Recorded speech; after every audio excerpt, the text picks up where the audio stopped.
It's Britney, bitch. Are you ready?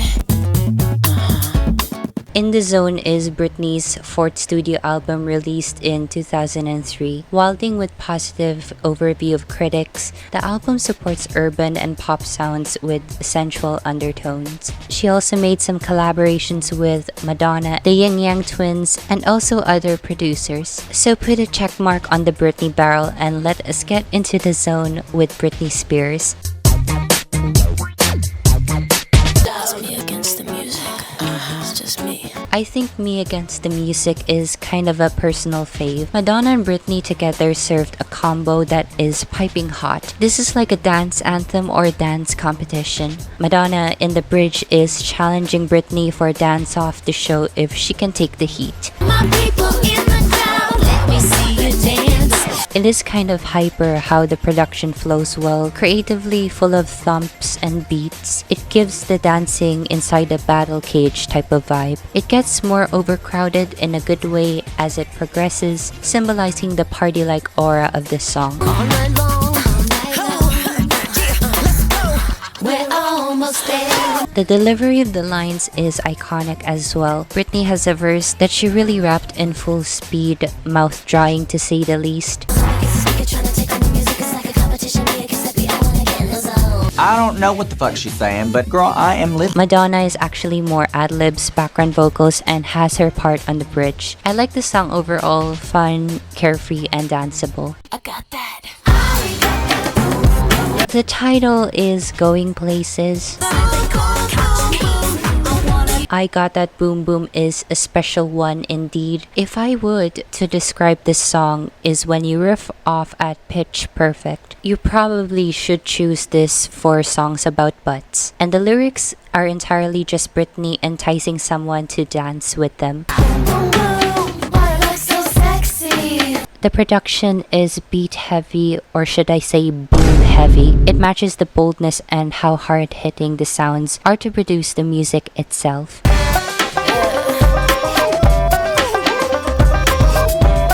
Britney's vocal delivery has that wonky but playful tone, and it correlates the vibe. I don't think you should wait, woman, it might be too late. I will say the Yin Yang Twins might be background noises for some people, so I advise to just imagine a dancing ground where they are like the wingmen. I think the song is good. Here comes the showdown. I have some feelings for Showdown. It is another seductive song, but this time there is a metaphor. Showdown means the fight and the makeup of love. Like a small argument, then she is the one who initiates the making up part. The effects utilized are bouncy at best. It is not serious and kind of a kiddish type of sound. Her vocals are okay. She speaks part on the verses and then sings in the chorus. What I found funny is when she turns into a mosquito for a few moments. I do not really connect with this one. It is kind of catchy, but that is all I have for my thoughts. This track is horny incarnate. This song is the Twitter My ex feed in a nutshell. You thought Showdown is another sensual song? Well, Breathe on Me is not only sensual, specific, but also sensational as well. Lyrics pertain to the priority of words or breath rather than physical touch in intimacy. It shows Britney wanting to have connection with this person. We don't need to touch, just This is the first different in terms of production. The music exudes a blend of techno and those percussions all the way on the album. It presents a more sensual aura in sound.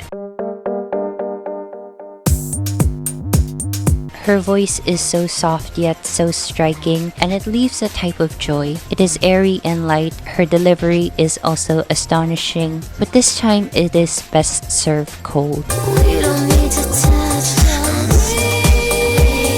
I really love this type of track, and I wish that it would be a single with a music video. It is a must listen. don't stop till the early morning. 𝕬𝕤𝕚𝕤𝕚 is a chill one. The lyrics pertain some sort of story about like meeting with friends and hooking up with someone. It ties into the messages across the album. The production is more low-key and added strings. It has that whispery type of element, making the song quieter or secretive in town. In the vocals, Britney is not the only one singing. 𝕊𝕠𝕚𝕚𝕚𝕚, either way, joins her in the lyrics and they have a softer delivery. I feel neutral about this song. It is something I can listen but not as much. I mean, you already know this bop. This time Britney is head over heels for this man. She's wanting to have this intoxicating love. She's hooked in this lovely chase. I love the fact that there is mostly strings on the song, from the guitar and the spy-like alarming sound on the background. Musically, the sounds are fitting together to create a hyper-focused composition.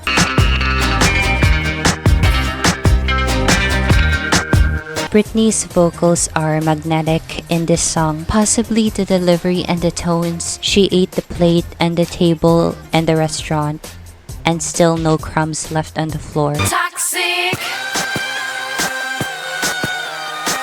The song is pure earworm. It is kind of an iconic legacy and is really even popular for Britney's discography. Outrageous is a very, outrageous song. Self-love and confidence really bring out the lyrics. It is Britney describing all of the things that make her a legendary icon and artist. Big girl ain't lost the pain. Jumped over drama and I landed on my feet. Like all other songs, Outrageous is still on heavy beats. The vibes are similar to Showdown, but instead of bounce and funk, it is bold and impactful. I think it is another song that I do not personally like, but it is catchy. The chorus is repetitive and it does not really take anywhere out of the expectations.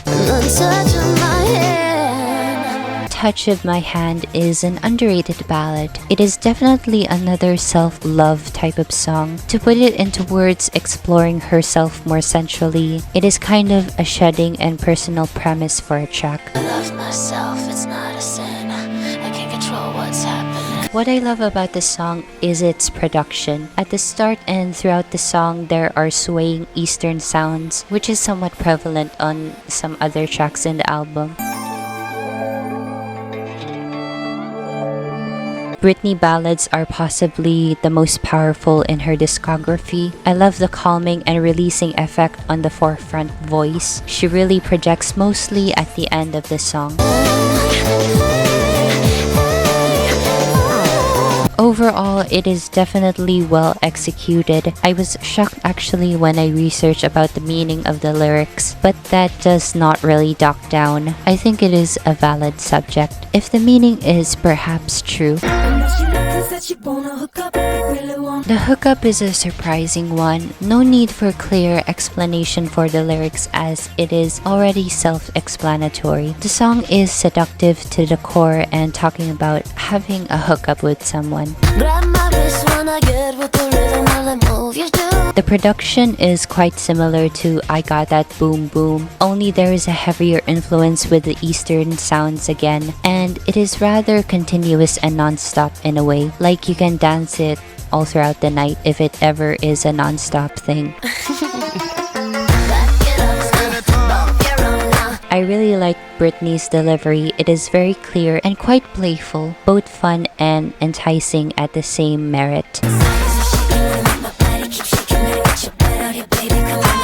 The hookup is a solid song to dance to. It might be mildly repetitive, but it is enjoyable for a dance-off. It's only your shadow. Shadow is another ballad. It is a heartbreaking song about a lover who is present physically but not emotionally, according to Genius. What an astonishing message for a sad song, might I say. You would never hear. The production reminds me of those belting and releasing songs sung in karaoke. It really emphasizes the time of the track when it was released. Nobody else. It's only your shadow. Her vocals and her ballads are just to die for, and this one is no exception. The end part is the highlight of the score. It is a solid song. I do not really have much to say about it. I think I prefer other ones on the album though. The second to the closer is an interesting track. Brave New Girl is about change or becoming a new version of yourself. It is about discovering something new and find self-confidence within. She's gonna pack up, she's gonna find a way, she's gonna get right out of this. The design elements of the track is unique to the album. It pushes forward the synths and having this movie-like effect. I bet this is one potential way for being in a 2000s film soundtrack.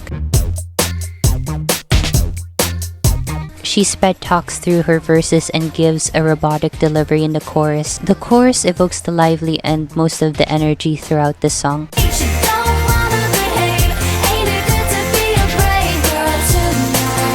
I like this track. It is certainly both weird and interesting to listen to. Every time I could listen to this every time. To finally close off the standard album, the last track is a soft ballad. It is a song about forgiveness, about a lover post-breakup. It is one of her most vulnerable lyrics in the album.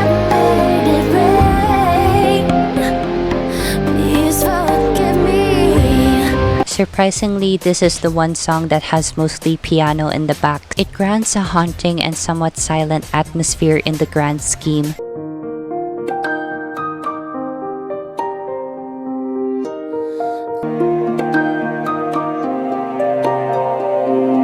Another thing that is admirable is her vocals. It is soft and genuine, and it felt like someone reading a letter or singing a lullaby. And soon your face will fade away. What I love the most of Every Time is the slowed down composition in contrast to all mostly upbeats in the entire album. It is a great surprise to conclude a project. The next two songs are bonus tracks. The answer pertains back to her wanting someone's love. To put in simply, the lover is the answer to her questions. The production is not that much different from the majority of the album. I think it is too cohesive that I really thought I was expecting something new. Her vocals are okay. I thought I heard deliveries similar to other songs. It does not stick. This song does not really capture me much. It is undoubtedly a pass. It's just getting serious. I admit this is a lucky surprise. According to Genius, co-writer said that the song is about phone sex. It does sound like it, but I interpret it as her pleading her lover to stay, to talk about their problem. Making me delirious. Don't hang up till I'm finished with you. I love the futuristic sounds of the song. It is sort of suiting the technological aspect of this love that she is talking about.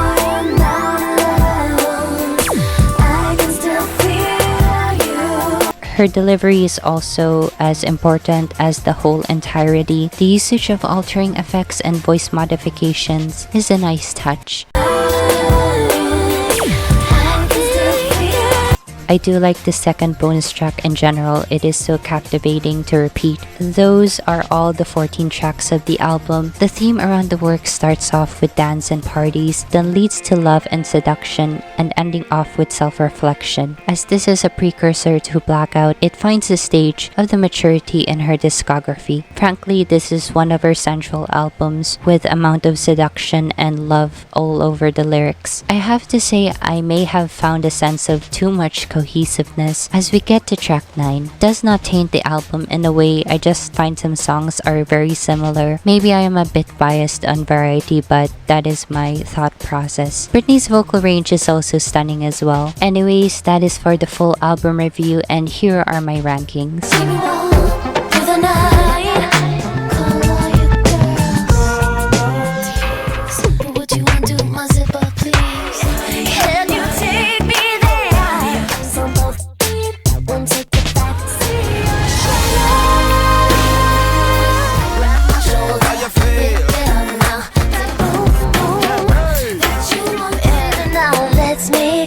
Right. Baby, lose control.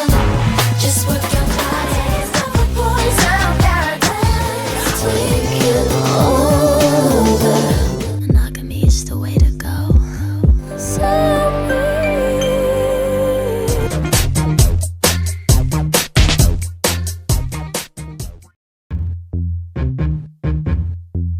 There is a maximum of 3 music videos. First off, the lead single of Me Against the Music. The video is a whole lot of dance and a whole lot of astonishing choreography. Britney got into a party with glimpses of Madonna appearing on screens. They appear to have a dance revolution of some sort. Britney is trying to find Madonna, which is on the other side. They went to this maze, which is the best scene on the video. There is more dancing, and eventually Britney tackled Madonna to kiss her, but she disappeared. Now, the video's premise is nowhere to be seen, though I do love the choreography and the variety of moments. It is random in execution, but at least it matched the energy of the single. Toxic is the definition of eye candy. Britney starts off as a flight attendant on a plane, tending to the passengers and suddenly kissing this guy in the bathroom, which turns out to be another guy. Then, out of the red, she was a spy. On the back of the motorcycle in Paris for some reason, she went to steal a poison vial. Okay, Katerina. Then she got on a high building to kill this man with the poison she had. The premise this time is also random and it gives you whiplash. It is an iconic video, but in all honesty, it is a cluster of ideas unabashedly mixed, or simply I don't have enough brain capacity to decipher all of this.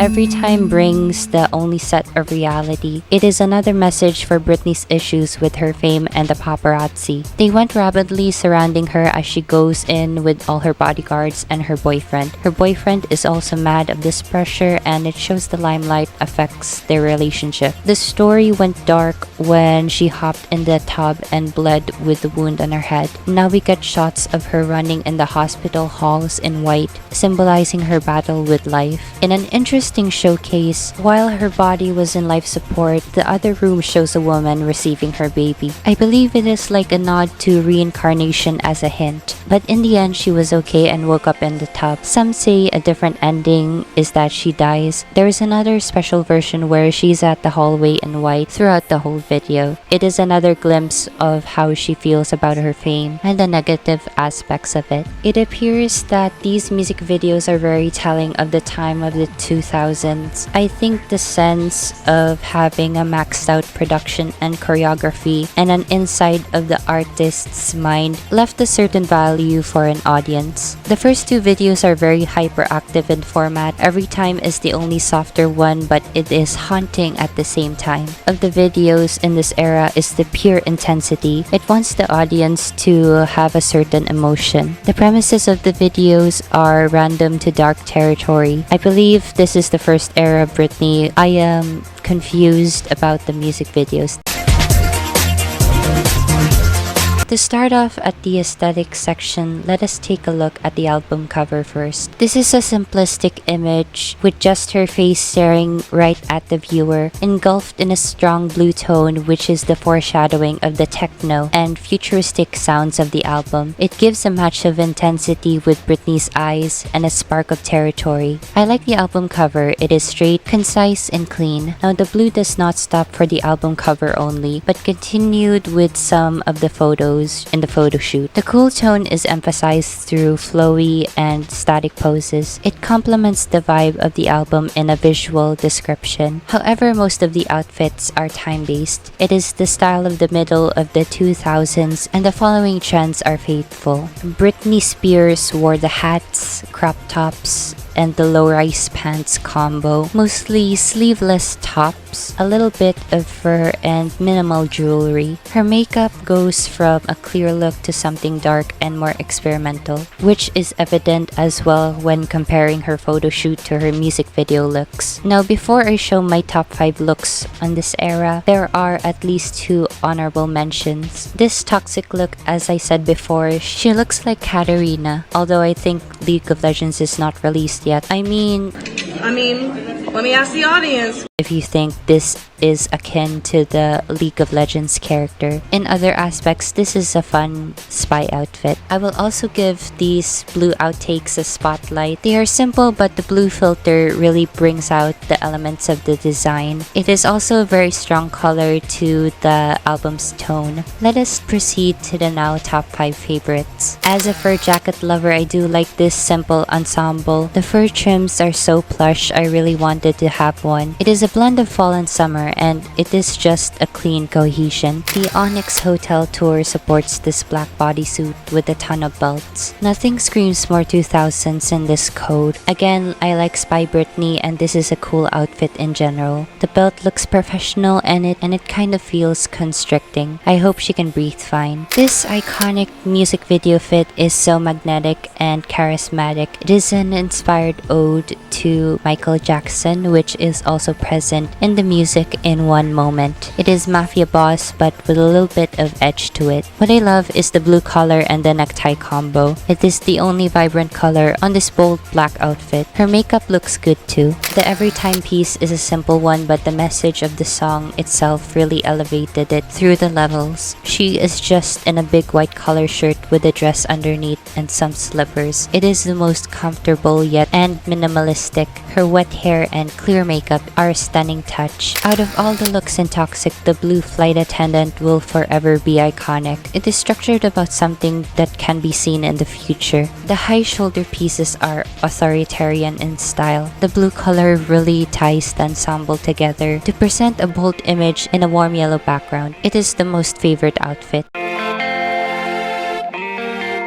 So what do I think about In the Zone? The themes of the album are saturated to sensual nature. The other themes presented are having fun and self-reflection. Songs are filled with urban and pop sounds. There might be slight instance of other songs sounding similar with each other, but there are also iconic ones for Britney's discography. Britney's vocals are confident and breathy. She has some moments where she talks in the verses or other parts in the songs, and other moments where she belts out.